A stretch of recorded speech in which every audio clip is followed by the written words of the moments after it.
Firstly, we're kicking off with Matthew. Matthew, to give you a bit of background, is a registered psychologist and has worked in many rural areas over the past 6 years, providing on-farm counselling across the New England and Northwest region for farmers and families doing it tough during the recent drought. Matthew is now based in the Hunter Valley. His topic for this session is minimising the stress. Who likes the stress? Minimising the stress of decision making. Matthew, farmers have been under a lot of stress for a long time now. I suppose that's no news to you. We've been through the longest drought in recorded history, and the ongoing effects of drought now, making decisions with a clear head must be hard at the moment. This is certainly a timely topic. And so, Matthew, how can we best manage that stress? Thanks, Albert. So farming can be pretty stressful, but it doesn't have to be when it comes to making decisions. And so today, my presentation is about minimising the stress of decision making. As Albert mentioned, my name is Matthew Milne. I work for the Rural Adversity Mental Health Program based here in the Hunter. There's 4 other coordinators that are in our region, and altogether there's 20 of us that cover New South Wales. We work in regional and rural areas to provide mental health training, information and support when necessary. And I've been asked to speak at the Hunter Livestock Forum this year. So I'm going to run you through the outline of our presentation today. First of all, I'm going to be talking about stress, how stress affects the body. Then I'll move on to how stress impacts decision making. We're then going to talk about tips for decision making under stress, and then also what happens when stress becomes too much. How do we manage that and how do we deal with it? As mentioned, that we've got a bit of a Q&A session at the end of today's presentation, so stick around. If you think of anything that you want to ask as I'm going along, be sure to jot it down on a piece of paper or type it in, and we'll get to those questions towards the end. Thank you. So let's start by talking about stress. What is stress? We've all used that word, we've heard it before, we understand it in some way, but have we ever really stopped to think about what stress actually is? If we had to define it, stress is the physical and emotional response to having demands made upon us. Now you'll see that both words, physical and emotional, are there. That's because stress affects both the body and our mental state. Stress is universal, and it's something that we all have to deal with in varying degrees on a day-to-day basis, but sometimes stress can build. It's often a response to an event or a situation that's causing us some sort of worry or anxiety, and it impacts how we're thinking and feeling. Some stress we choose to take on.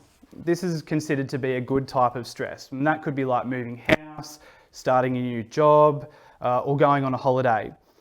Stress is something that we've normally agreed to and entered into, so it's dealt with a lot more efficiently and effectively than stress that is something that we don't choose or that we have no choice about. Stresses that we have no choice about tend to have a bigger impact on our life and also have the potential to cause a lot more impairment and a greater impact and lasting longer. So when stress is dealt with efficiently and when we manage it effectively, it can be a great learning experience and a great opportunity to build self-regulation and resilience. And when we pair that with decision making, we can actually become better at making decisions and managing stress. So down the track in the future, the stress that we experience is less and our decision making ability becomes more effective. We'll talk about stress and the body. Through evolution, we developed a little man in our brain, and he's constantly searching for threats in our environment. His job is to keep us safe and protect us. So when he notices a threat or danger, his job is to hit a nice big red button in front of him and let us know that something isn't right. When he hits that button, our body, it jumps into action. In the business, we call this the acute stress response. We better know it as the fight or flight response. This is often associated with a release of adrenaline and hormones in our body, and it prepares our body for an attack. This physiological reaction comes with a number of changes in our body. Some of those things include our pupils dilating so we can see better and improve our vision. Our heart rate and breathing rate can increase to ensure that we have more blood and oxygen moving around our body. And digestion can stop and blood can be redirected to our brain and our muscles. And sometimes this is associated with a throbbing or a tingling sensation in our muscles that we all probably understand and have felt from some time to time when we've been stressed or worried. Now, while the fight or flight response might have kept us safe when we were cavemen being chased by saber-toothed tigers, in a world that's relatively safe from physical threats these days, this little man can pretty quickly disrupt our life when he becomes accustomed to searching for danger and he starts to see it in non-physical threats.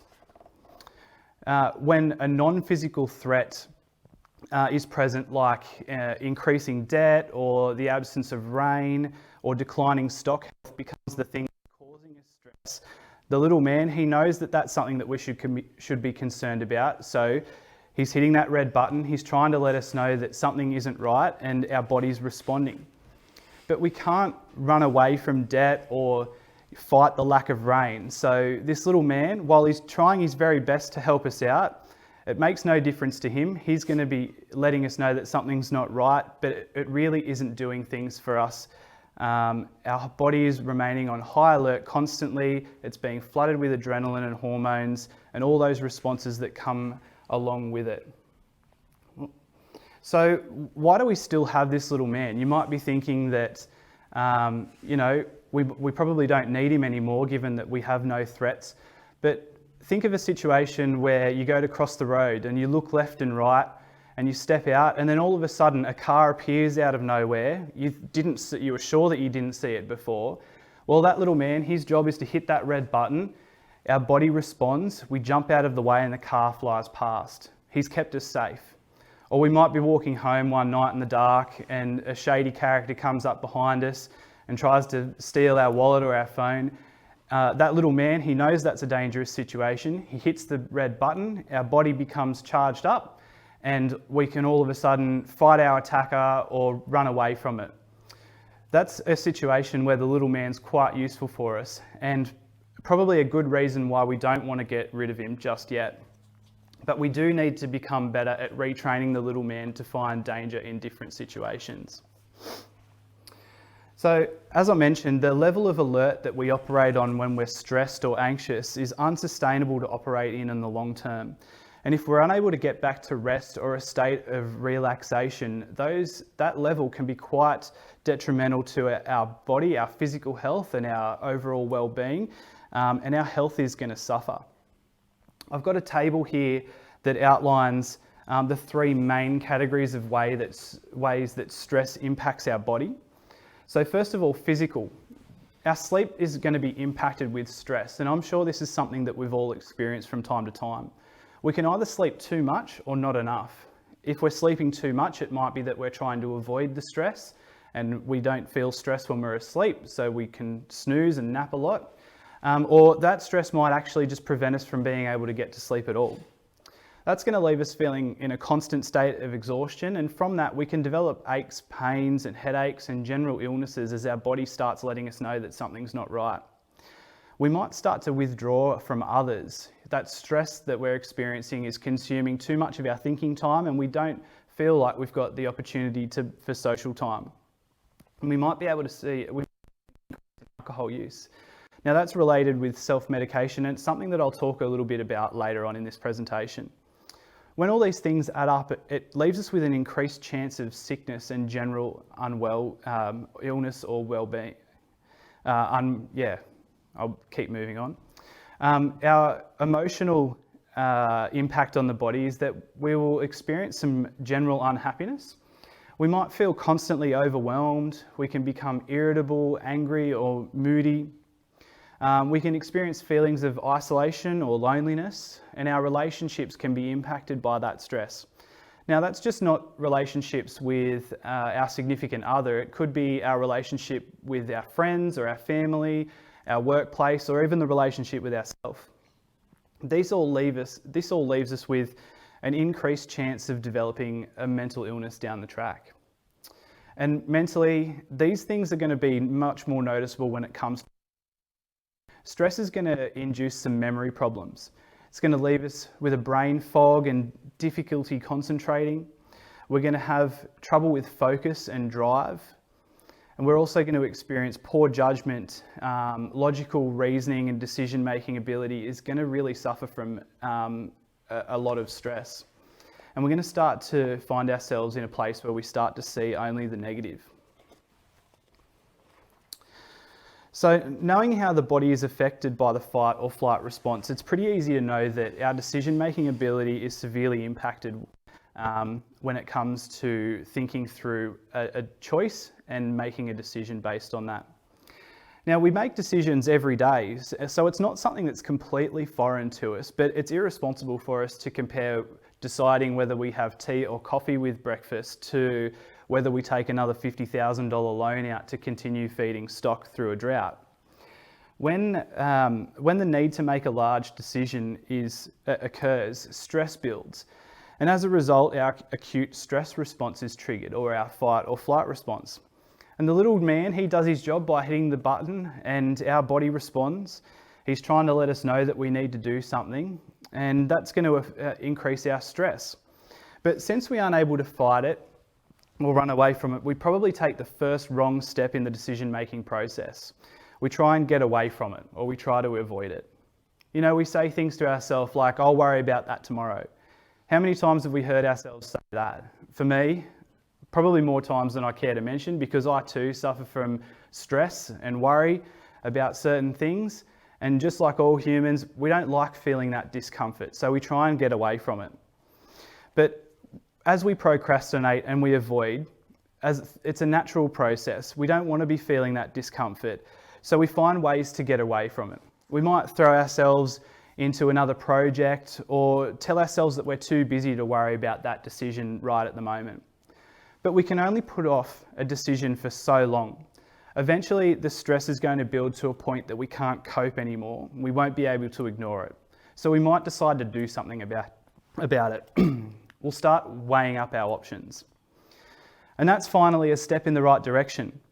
But since we're probably not firing on all cylinders, the process of weighing up our options might not be the most efficient.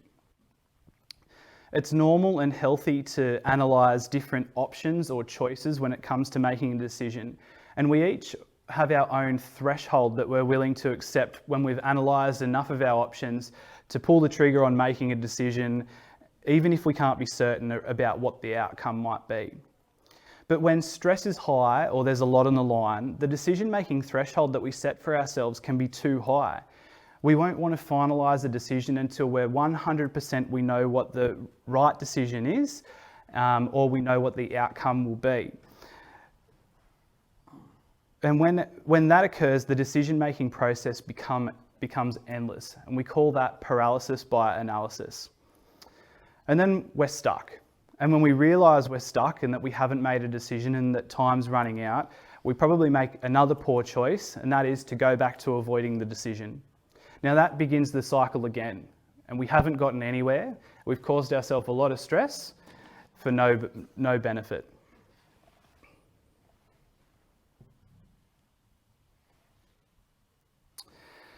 So once we realise that we're stuck in that decision-making process, that too can increase our anxiety.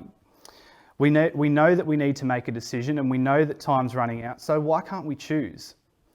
This pressure that we put on ourselves creates a negative feedback cycle where the more that we think about the stress that we're experiencing, the more our anxiety goes up, and the more we know that we need to make that decision, which creates further anxiety, and then we are constantly aware of our stress and that cycle, and our anxiety and worry is just at an all-time high.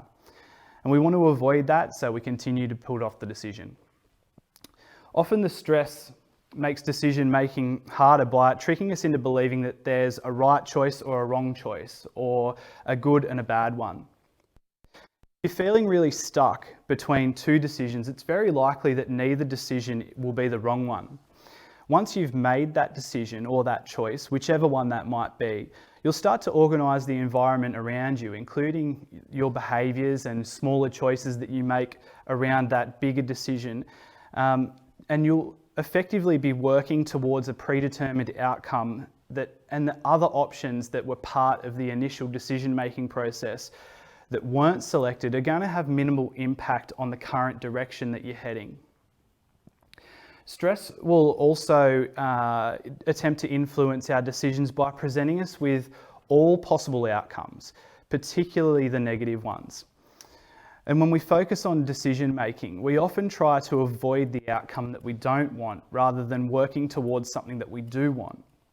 So when we see a large number of what we might consider to be bad decisions or undesirable options, we're going to attempt to keep searching for the right option, which delays our choice, which again leaves us in that paralysis by analysis phase.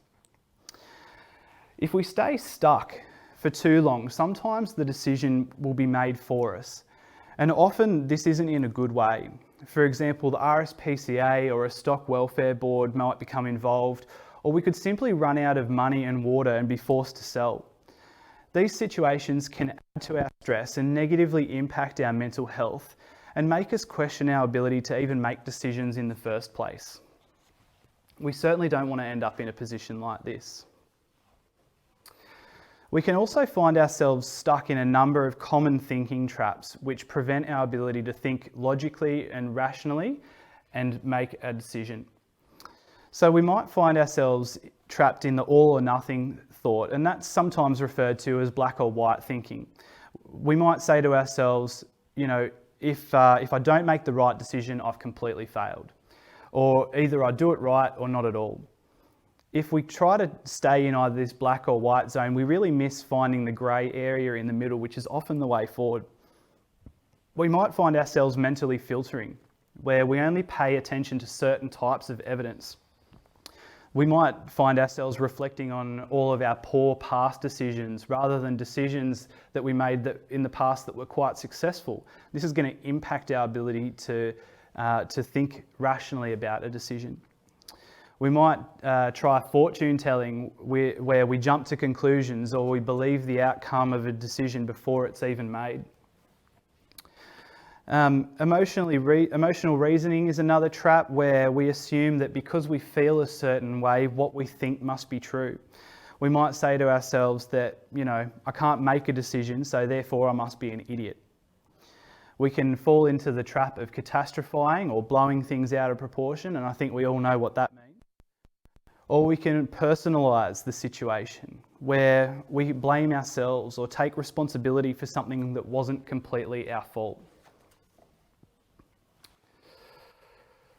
So decision making doesn't have to be a daunting process. With some guidance and some help, we can actually become quite practiced at making decisions, which makes it a skill for life. When it comes to big decisions, it's important to have a strategy. Sit down and develop a plan. Consider the decision that needs to be made, how important it is, how much time you need to dedicate to the decision, and when it needs to be made by. You could also try breaking the decision down into smaller parts, like an initial phase where you do some research and have a look at all your options without committing to a decision.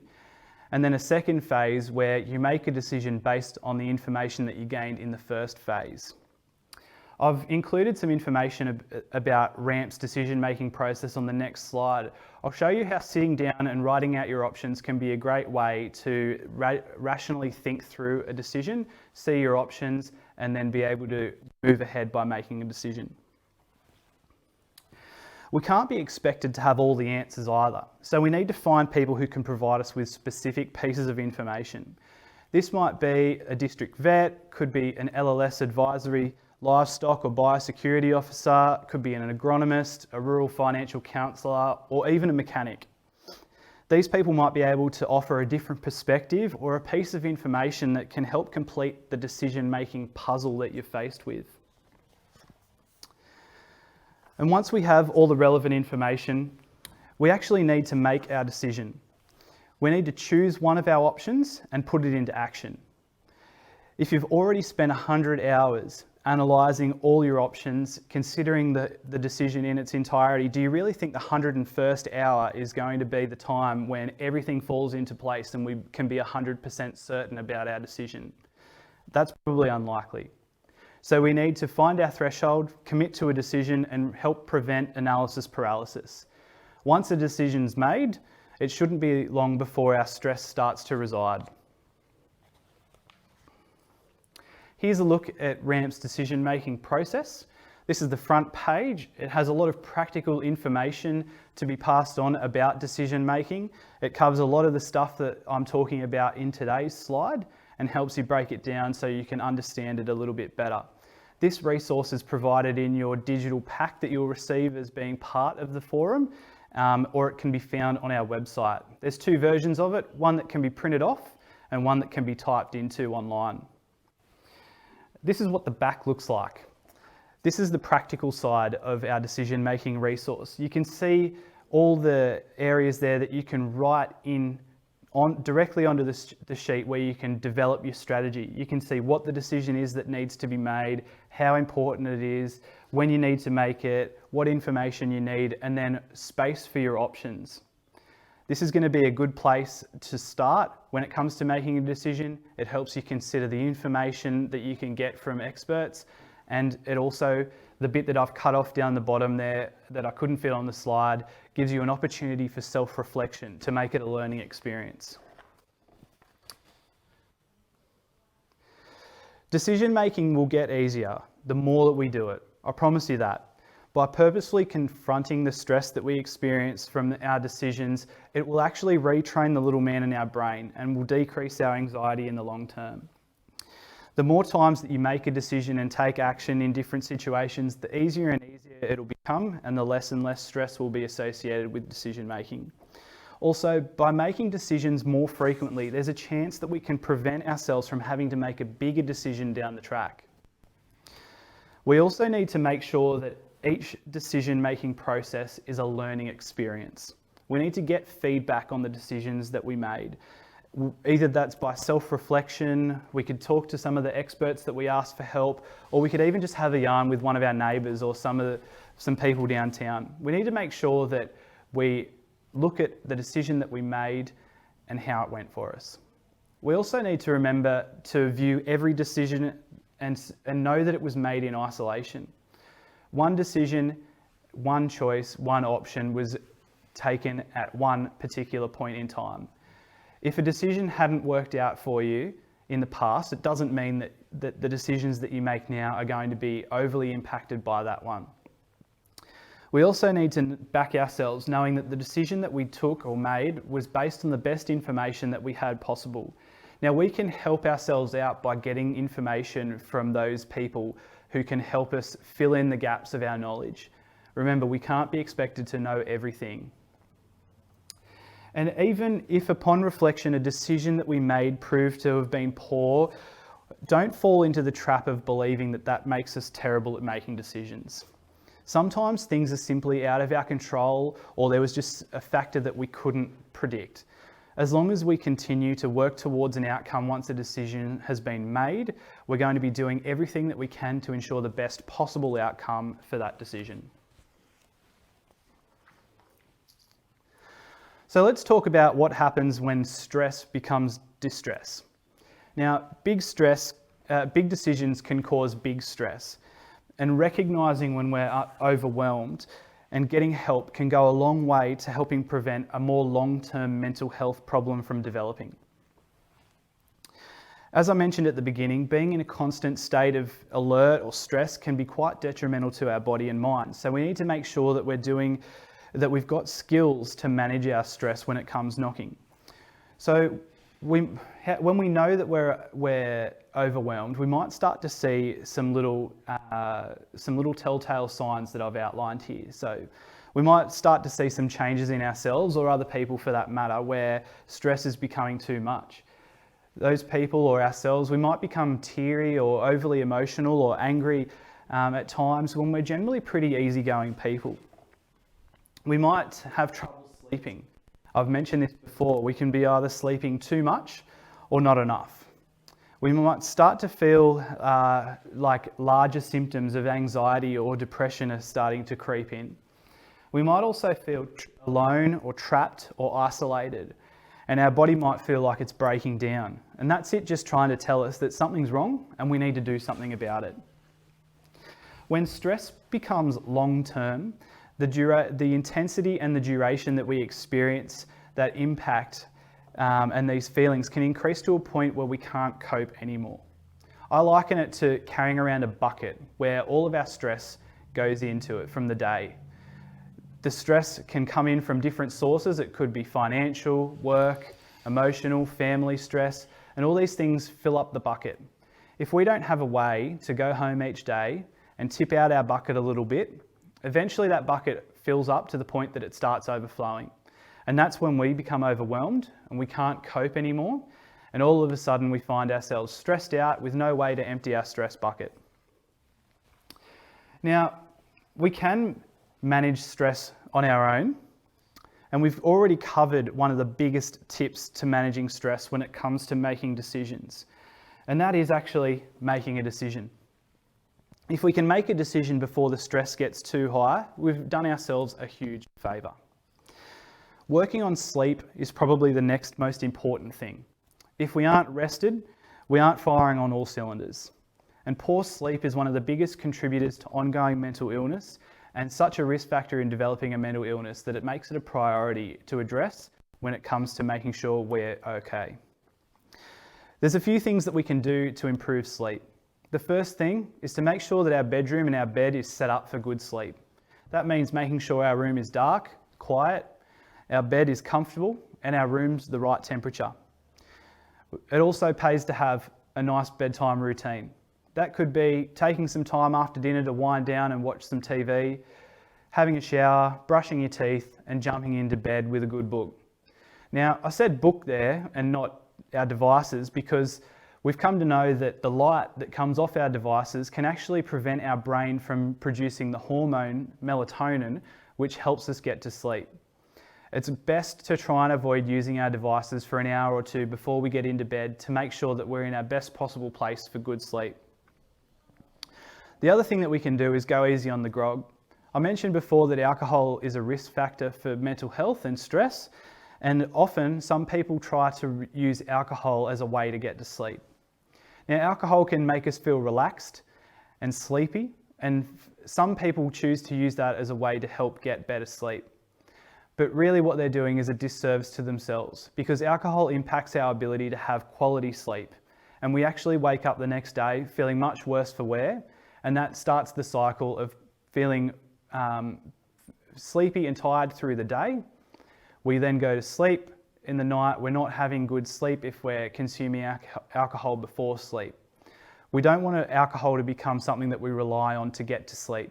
There's plenty of things that we can do in the meantime, and a doctor can help out with sleep if we need a little bit of extra help. The next thing that we can do is relax, and that's probably easier said than done. This is different for everyone. Some of us have hobbies. Some of us listen to music, some of us exercise, some meditate. Whatever the thing is that helps us calm down, we need to do more of it. And if you're sitting there wondering what your thing is or thinking that you don't have a thing, that's great.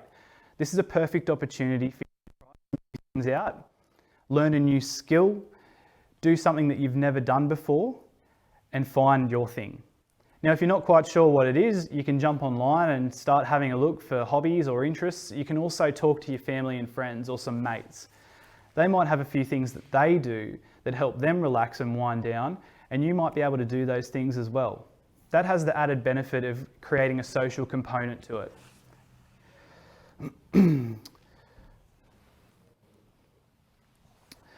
Finally, we might need to reach out for help if things are becoming too much. And that is okay. We don't have to suffer in silence. There are plenty of people out there who can help us get back on the right track. They might be a friend or a family member that you feel comfortable talking to. It might be one of those experts that we mentioned earlier who can help kickstart the decision-making process and help us take action. Or it might be a GP or a mental health professional. Getting help shouldn't be a scary process. A GP or a mental health professional is going to provide a safe place where you can talk openly and honestly about what's going on, and you can work together to form a plan to get back on your feet. There's also plenty of online or telephone services that you can access from the privacy of your own home, the shed, or out on the tractor. Anyone that you talk to won't judge you about what's going on. They're going to work side by side with you to help you get back to normal. You're going to be in the driver's seat the whole time making decisions as well. Here's a table of local options and reliable resources that you can access if you need a hand. You don't have to memorise this. This information is included on a lot of our resources and is also going to be included in the digital information pack that you get with this forum. The best place to start is always your GP. Hopefully the GP is someone that you know and someone who knows you. Hopefully it's also someone that you've been seeing for a while. You can have a chat to them about what's going on. They can investigate physical options as well as provide avenues to explore emotional or mental options for help. If things aren't too bad for you and you feel like you just need to have a yarn with someone to mull a few things over, you can contact the Farmgate Support Program. It might be for you. A peer worker, who's someone from the land who's been trained in mental health, or a counsellor, can come out to your house or your workplace or meet you in a park or downtown and just have a chat with you. You can also contact them on the phone. These people can provide reassurance and help you go through your options and strategise with you to move forward. This doesn't cost anything, and as you can imagine, it's been a pretty popular service.